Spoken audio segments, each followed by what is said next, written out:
So you found our podcast. We are Mind Beyond the Mission. This is a podcast about Canadian Forces veterans and their families, and specifically mental health.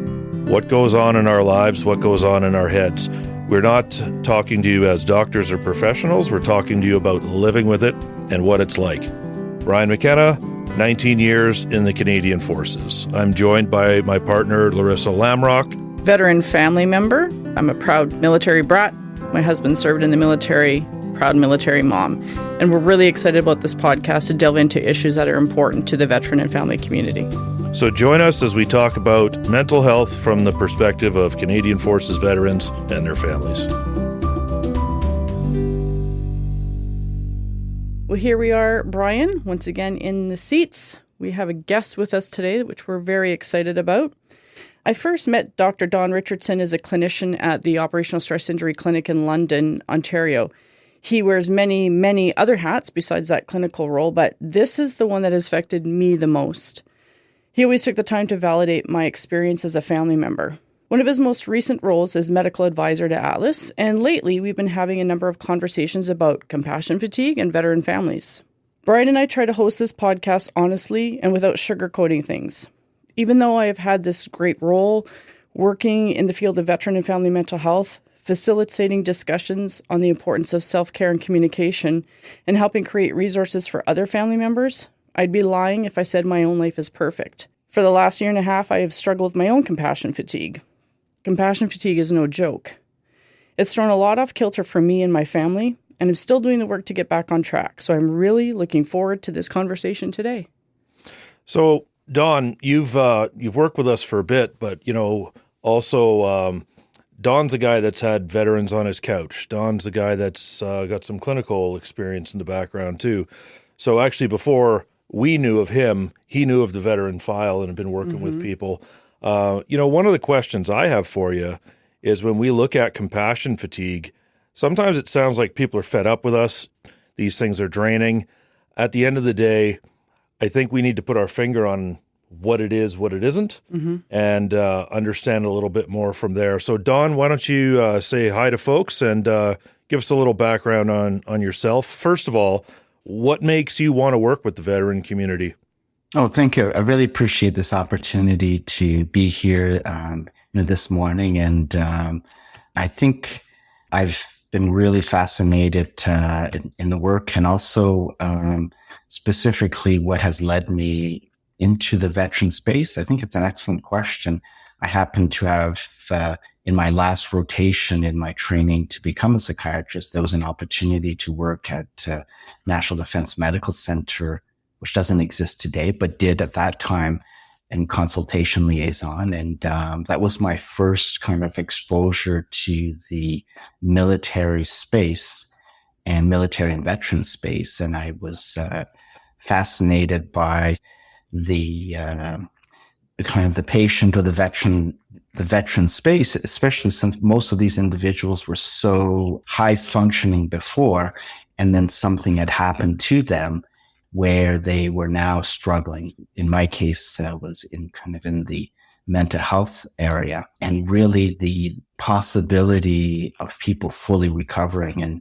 And that was really what drove me to kind of this field. And also in comparing it to kind of on the civilian side, is that in that military context, being on time, being completely motivated to get better, and also gave me really a good insight on how much veterans and military members have given to us on the civilian side, to our country. And this would be kind of a small part that I could actually help those, as I don't want to kind of say what you often hear, help those who have helped us, but it's kind of really what drove me into this field. It's an interesting statement you made too about people that were in their other roles high functioning and now they're suffering.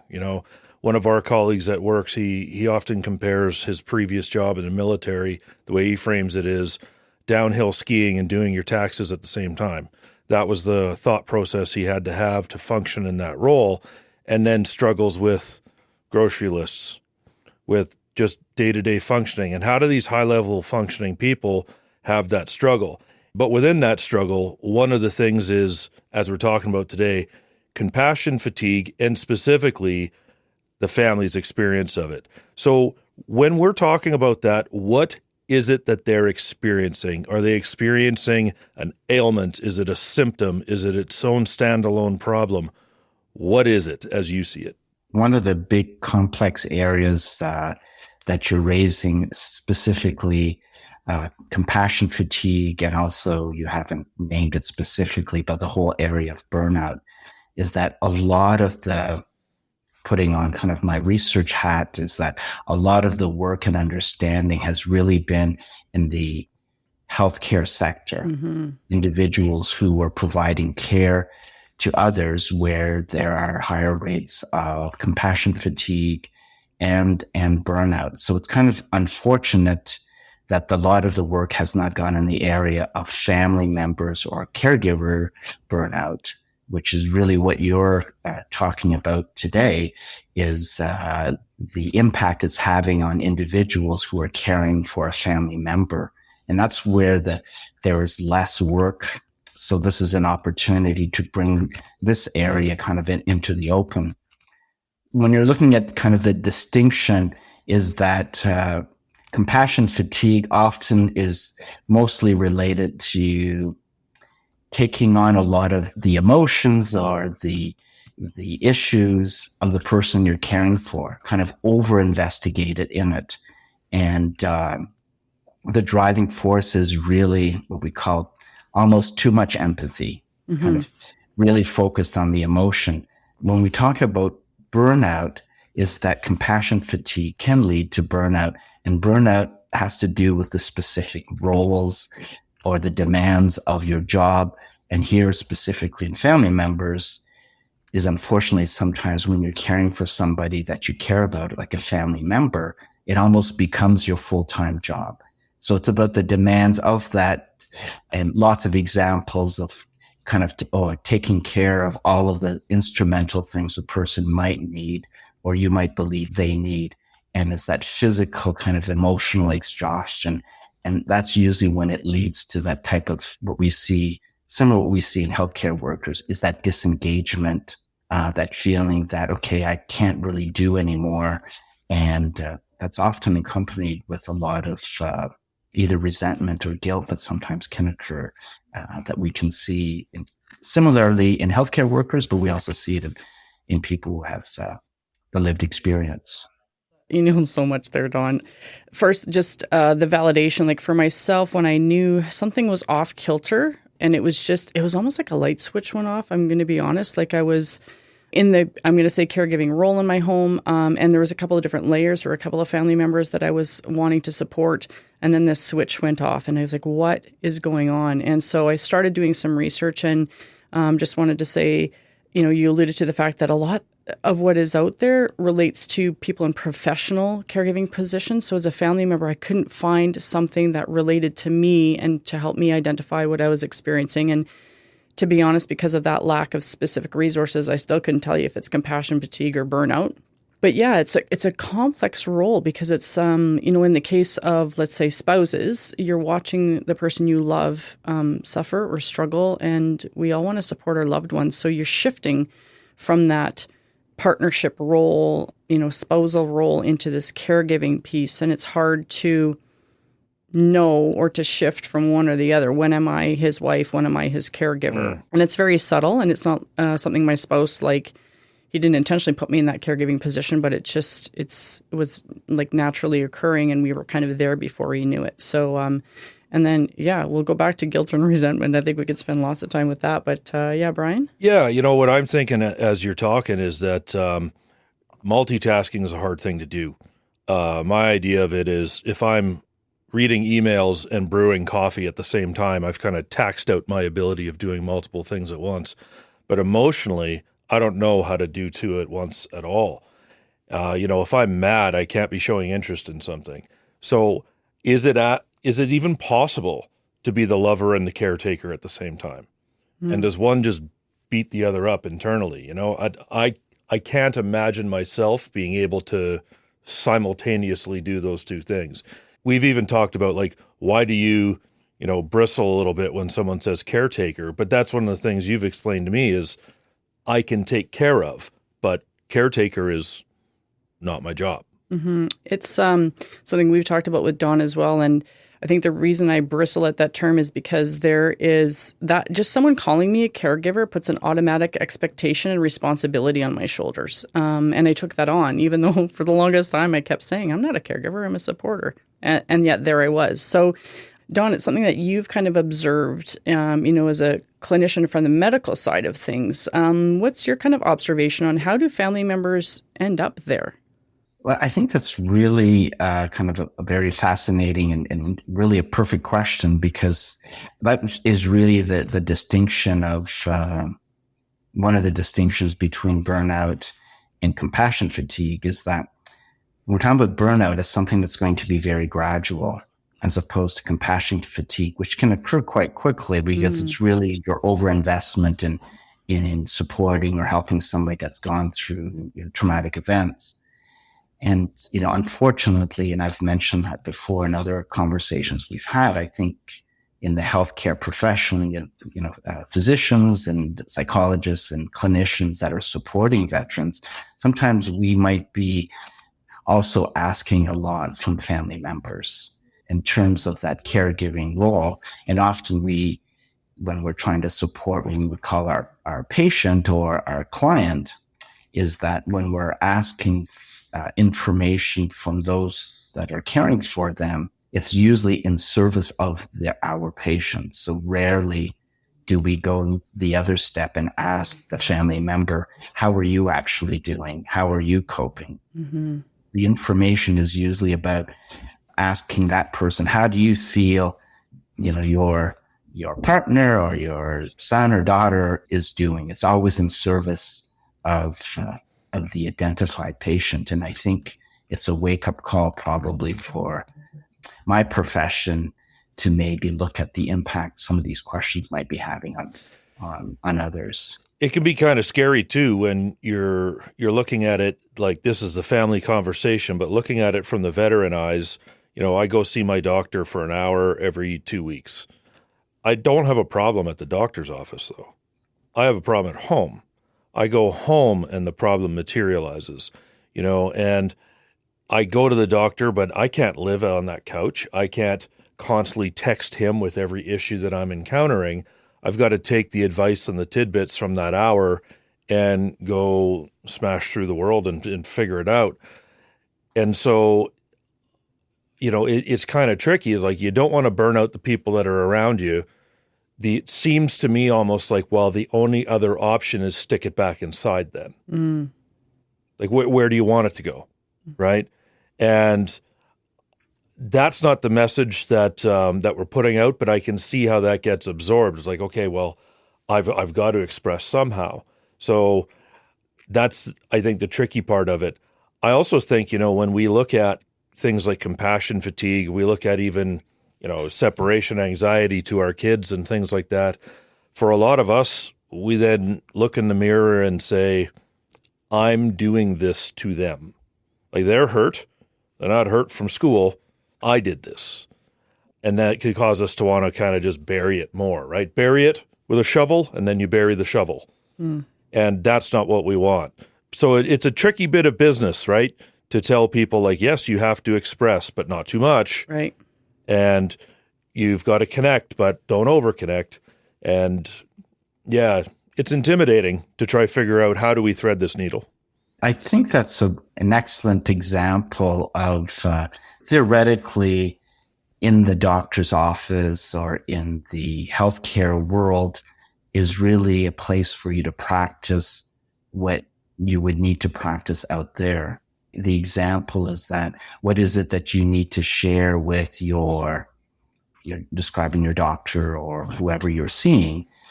It's not necessary that they know everything that goes on in your mind to provide you with the support or kind of part of your road to recovery. But there are certain things that they might need to know about what goes on in your mind to best help you And it's often has to deal with if you can trust, for example, if you can come to see me and trust me with something, then what is it that you could trust with other people out there that you have, that you care about and care about you? And to what extent that you can do it in a safe manner. And then going back specifically to kind of roles, is there just one individual, or are there multiple individuals that you can share part of what you're struggling with? So it's building that kind of more than one. But so are you saying then use the doctor essentially to trial the conversations that you're about to have at home? Not necessarily practicing what you might or might not say, but sometimes when you're able to say it to a more neutral body, and then think about how it was kind of stated, then that might also help you be able to practice what you want to actually share at home. And would it then be fair to say, like, the reason I didn't hear that 15 years ago is that our understanding of compassion fatigue, that it exists, that it's a thing, that it plays out a lot in veteran families, that's new, or it's certainly new to me. Well, I think having a name for something right is probably maybe newer, but I don't think compassion fatigue is new. It probably existed for many, many years. Also, the social structure of today, if we look at 100 years ago, might be quite different. So often, as here, especially in Canada, veterans are a minority in the civilian population. Most people aren't veterans. And that connection people might have had before many years ago, where there were veterans made up a much larger portion of the population, might have had other individuals that they could easily connect to.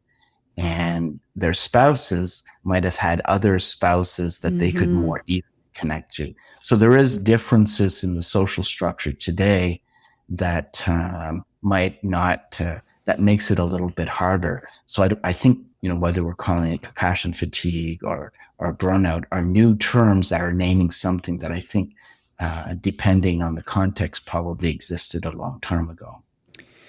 I've been so looking forward to this conversation because I don't think we talk about it a lot, as you were saying, Brian. It's not a new thing, but us talking about it is. And so I think it's important for awareness on both sides. I think something that I'm conscious of, and even within my own family dynamic, is trying to identify my needs and where I'm at without adding extra guilt onto my spouse's experience. Like you were saying, Brian, I did this, and that's not how it pans out. And so I think if we can bring this conversation to light. So where I felt it was important to understand about PTSD, I can tell you the 4 clusters of symptoms. I can tell you some of the treatment modalities. I educated myself in order to support my spouse. I'm hoping that a veteran, when they're at a certain point in their own recovery, because I think for a certain amount of time they need to focus on themselves, but maybe we can start to educate veterans on what their families might be experiencing and what their needs are. And so although compassion fatigue is not, it's not a diagnosis, I wonder, Don, if you can help us identify, I'm going to call them signs and symptoms. I think that's usually reserved for a diagnosis, but just because I can't find other terms. Can you share with us what some signs and symptoms might be when a family member is experiencing compassion fatigue or burnout? I think what you're alluding to, one is how do we better educate not only the individual or the veteran or who's in your office, but ensuring that information also goes to family members because they too are impacted. And I think if we look at other areas in medicine, they probably do a better job in inviting and making sure that everyone is aware so that people aren't taking on additional roles for support.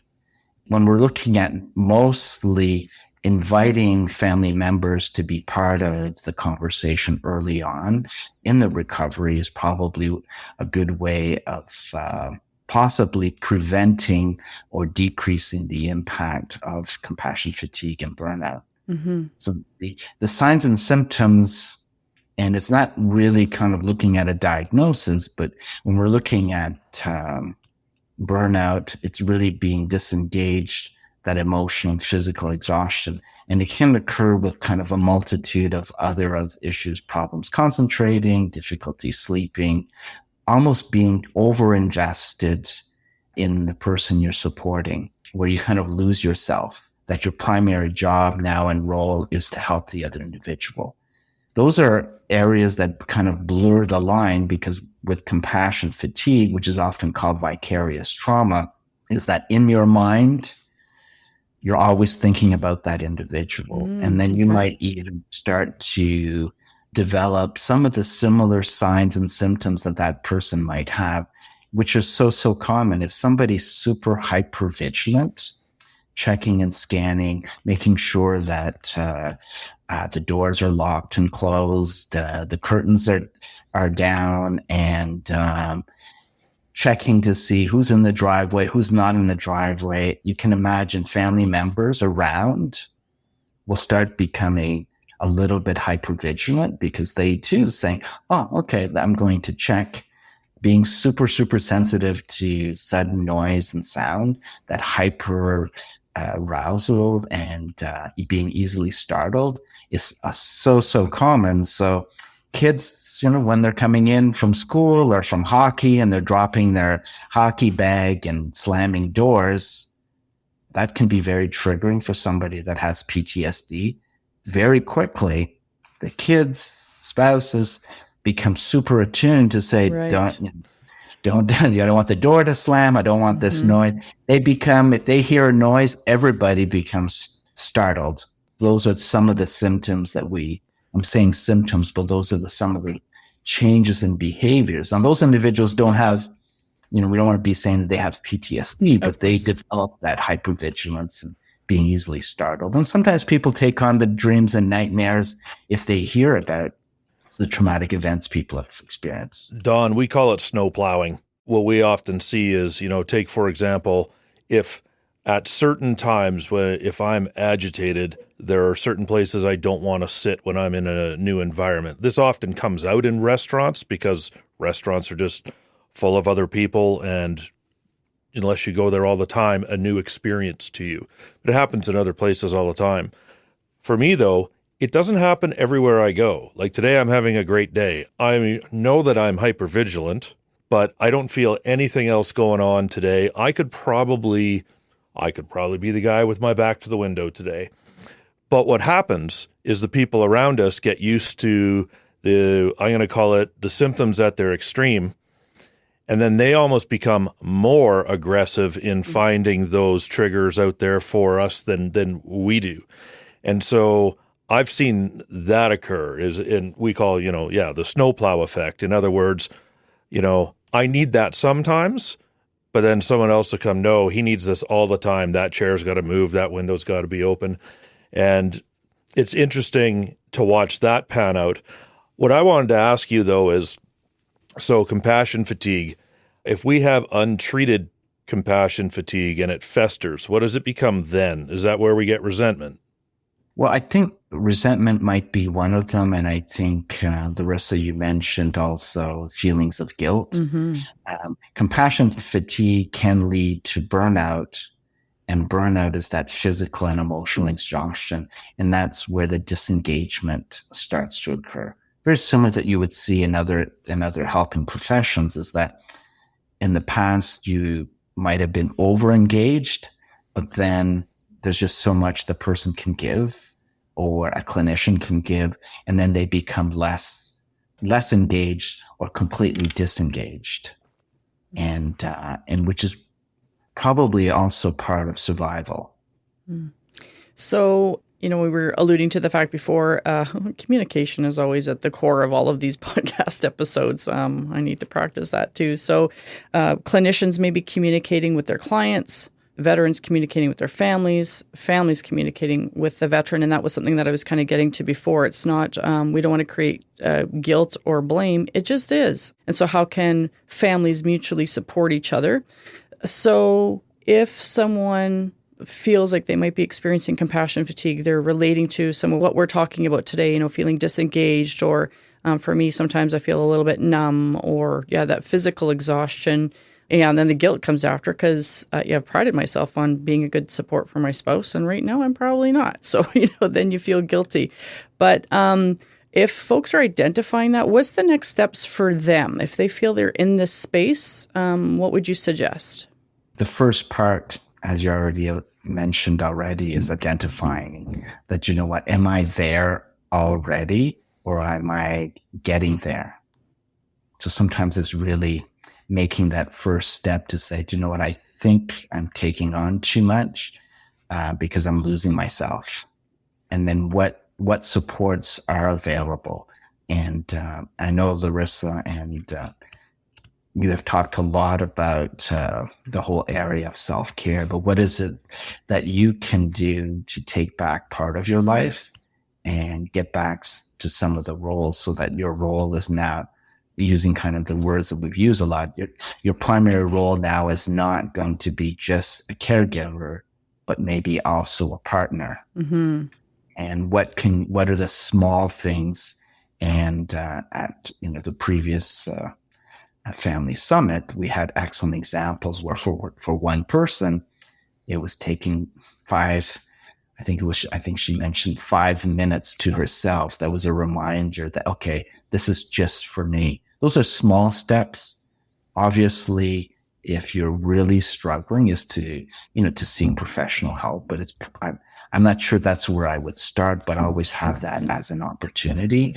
And then really, if it's available, and it usually is across Canada, is really the benefit of peer support. Mm-hmm. Finding somebody else who's struggling also with similar things and finding out what has helped them is probably the most powerful kind of way to kind of move yourself towards a more healthy balance. So I get a bit of a chuckle sometimes when I hear the answer of more communication. It's like, yeah, absolutely.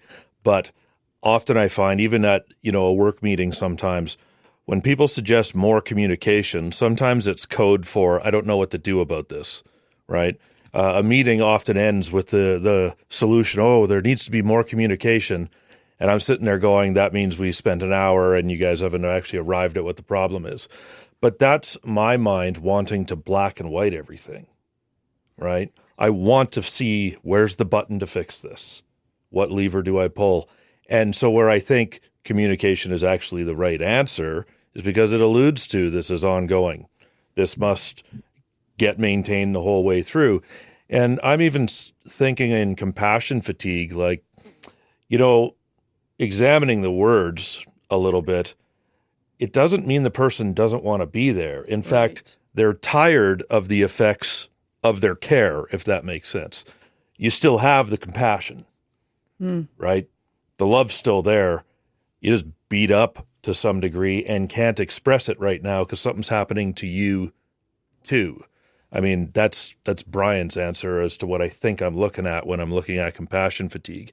And I just really appreciate you identifying that, Brian, that it's not that you stop caring. And I think that's where the guilt piece comes in, because you do care and you do want to support, but you just don't have it in you. So I really appreciate you just acknowledging that. And I think that's important for folks to hear, particularly, if you are a veteran, or maybe sometimes it's the family member. Maybe the family member in addition has a physical ailment of some kind, and the veteran actually has to step in as a caregiver or supporter. So I think it's just, about that mutual understanding piece. I wonder sometimes too, like there's so many different ways that a person in your position can help the veteran community. So you can be dealing with your spouse, and then you could also answer some emails at work because that's the veteran community. You can phone one of your peers because that's the spouse of a veteran. That's the veteran community.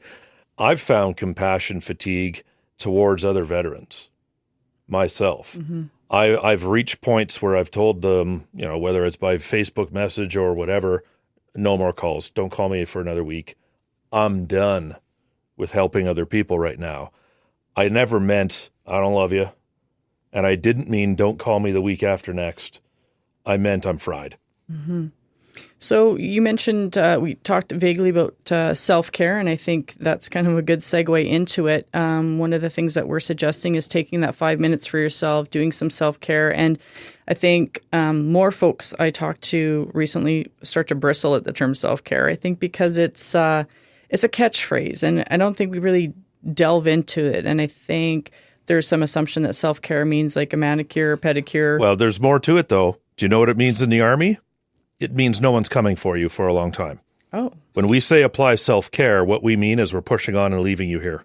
Oh, nice. Someone else is coming, maybe, we hope. Okay, so good luck to you. It's actually got a rough edge to it. Yeah, okay. So I'd like to explore that a little bit more. Don, some of your observations or recommendations for self-care, something that Brian just touched on was setting boundaries. That's a little bit less superficial than just a manicure or pedicure. So, that time to yourself certainly is a component of it. You alluded to peer support, which you're singing my song, and of course, clinical support if you need it, talking to your doctor. What are some other ways that people can practice? I guess we're going to call it self-care right now because I don't have another word. Yeah, I think self-care is probably a word that's very similar to, Brian, as you alluded to already, communication. It's often stated a lot, but very hard to completely practice and understand.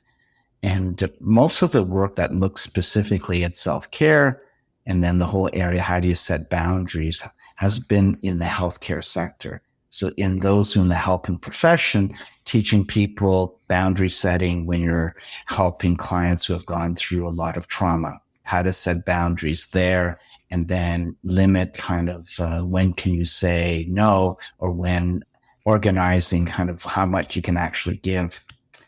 As hard as that is, in the family situation, it's much, much more challenging because it's not as if you can leave your work at home. Your work is at home. Very, very different scenario. Is there some part of this too, Don, where, self-care, again, doesn't mean handle it on your own? In some ways, I think what it ought to mean is, hey, you're a patient too. To get you back better, we got to take some time and do some stuff. It doesn't mean just give yourself a timeout. Yeah, I think you're bringing really good examples that, self-care first part is really acknowledging that you too also need some time and you need your own support. So all of that is at first, and whether it's 5 minutes, it doesn't mean that you're going to the spa for half a day, but for some people, that might be an opportunity. But for most people, taking a half day for anything is probably way too much. But it's taking those moments, acknowledging the support you might need, and who can you reach out that would bring you back to who you kind of your true identity, kind of within that context. So in a utopian world, Don, there's no budgets and no limits. You got $100 million and 1,000 staff. What would be the first thing you would start to do something about compassion fatigue? What do you think the next thing is we need to do? Unlimited budget. That's kind of like a full, excellent dream to have. Really, you don't have that, by the way. You have limits. Limit, sure. Yeah, I think it's really education and knowledge dissemination, getting people to be aware of what the impact it is of caring for somebody that has a chronic condition. That's kind of in the family context, and engaging family members in the process of recovery. I think those are probably the most ideal areas, making them part of the solution rather than asking them to be reinforcing that their primary role is to take care of someone else. So what do you think the layman's version of that is? Like, what I think I'm hearing, or maybe I want to hear, is if I feel like I'm getting under the compassion fatigue bubble here, is it do something that I like? Like, I'm a barbecue guy.